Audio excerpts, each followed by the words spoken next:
महाराज बलि, वीरवर अर्जुन, ज्ञानवान उद्धव, भक्त प्रहलाद और भगवान श्री कृष्ण स्वरूप श्री हरि, आ जाओ, आके हम सबके हृदय पे विराजमान हो जाओ। विराजमान होके भागवत के 12 स्कंद के 9वें अध्याय का रसपान करें। आज श्री सुखदेव जी मार्कंडे जी को माया के दर्शन का वर्णन करेंगे। सूत जी कहते हैं, जब ज्ञान संपन्न मार्कंडे मुनि ने इस प्रकार स्तुति की, तब भगवान नर नारायण ने प्रसन्न होकर मार्कंडे जी से कहा, भगवान नारायण ने कहा, सममान्य ब्रह्म ऋषि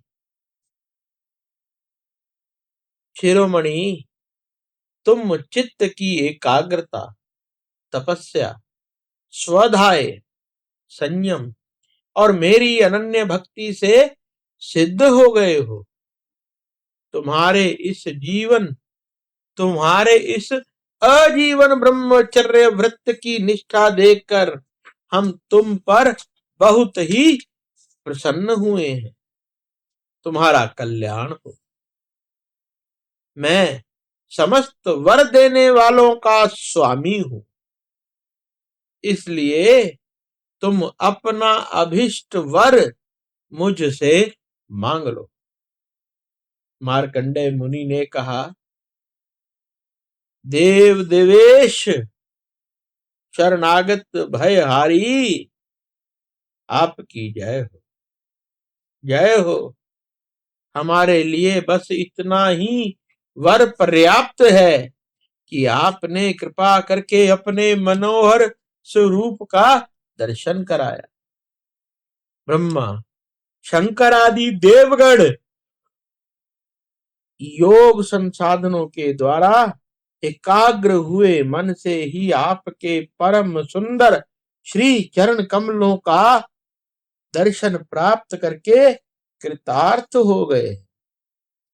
आज उन्हीं आपने मेरे नेत्रों के सामने प्रकट होकर मुझे धन्य बनाया। पवित्र कीर्ति महानुभावों के शिरोमणि कमल नयन,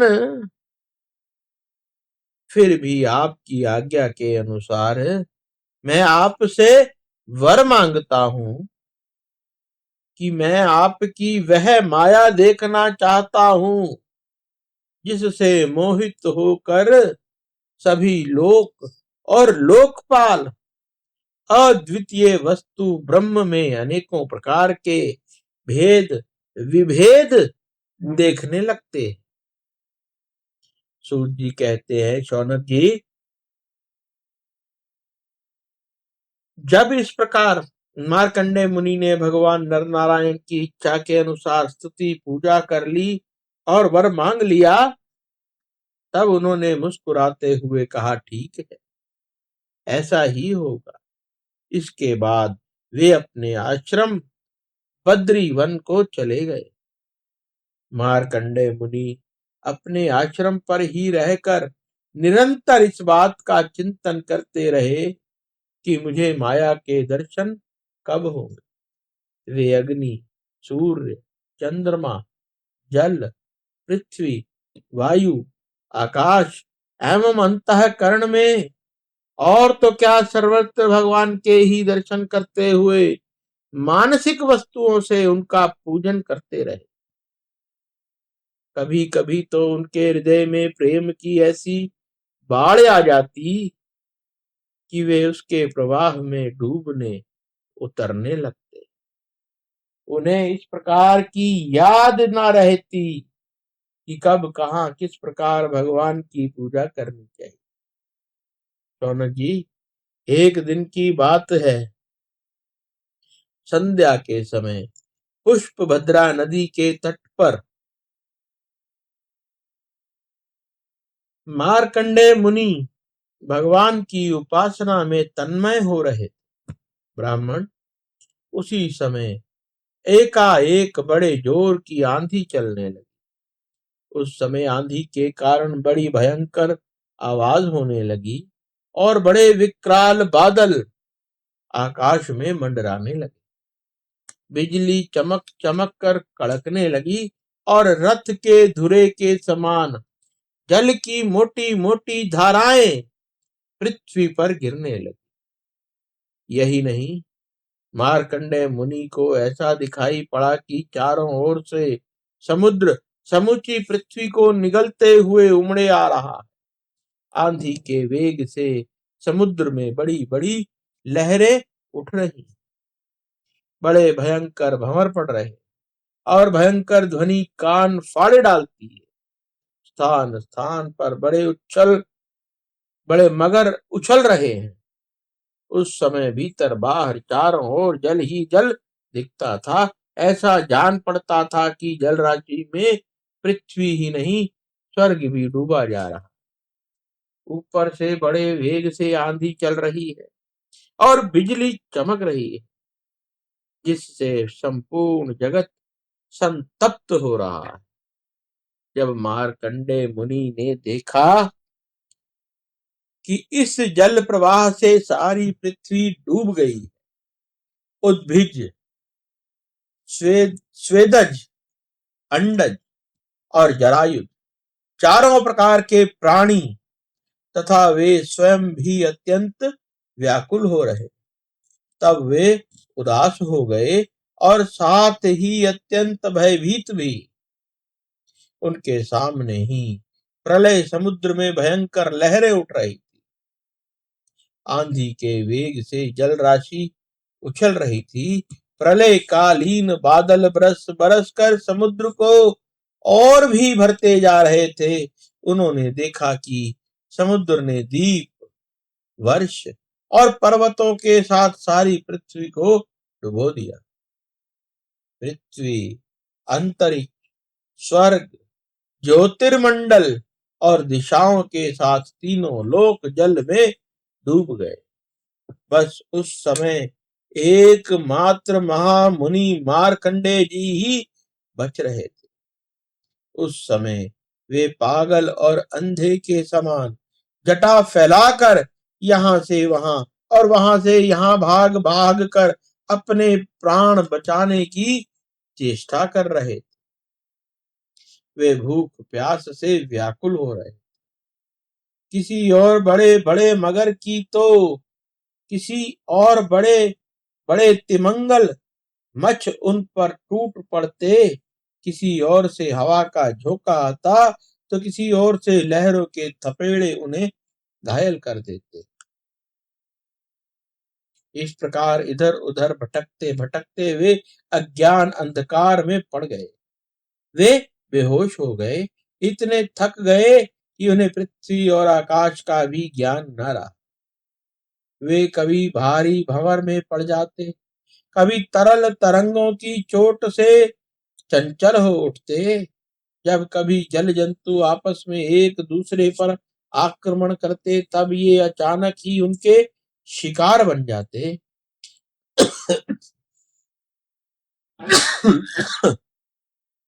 कहीं शोकग्रस्त हो जाते तो कहीं मोहग्रस्त, कभी दुख ही दुख उनके निमित्त आते तो कभी तनिक सुख भी मिल जाता, कभी भयभीत होते, कभी मर जाते, तो कभी तरह तरह के रोग उन्हें सताने लगते। इस प्रकार मार्कंडेय मुनि विष्णु भगवान की माया के चक्कर में मोहित हो रहे थे। उस प्रलय काल के समुद्र में भटकते भटकते उनके सैकड़ों हजारों ही नहीं लाखों करोड़ों वर्ष बीत गए। शौनक जी, मार्कंडेय मुनि इस प्रकार प्रलय के जल में बहुत समय तक भटकते रहे। एक बार उन्होंने पृथ्वी के एक टीले पर एक छोटा सा बरगद का पेड़ देखा। उसमें हरे हरे पत्ते और लाल लाल फल शोभायमान हो रहे। बरगद के पेड़ में ईशान कोण पर एक डाल थी, उसमें एक पत्ता एक दोना सा बन गया था। उसी पर एक बड़ा ही सुंदर नन्हा सा शिशु लेट रहा था। उसके शरीर से ऐसी उज्जवल छटा छिटक रही थी जिसके आसपास जिससे आसपास का अंधेरा दूर हो रहा था। वह शिशु मरकत मणि के समान सांवला सांवला, मुख कमल पर सारा सौंदर्य फूटा पड़ता था। गर्दन शंख के समान उतार चढ़ाव वाली थी, चौड़ी छाती थी, तोते की चोंच के समान सुंदर नासिका और भौहें बड़ी मनोहर। काली काली घुंघराली यलकें कपोलों पर लटक रही और श्वास लगने से कभी हिल जाती।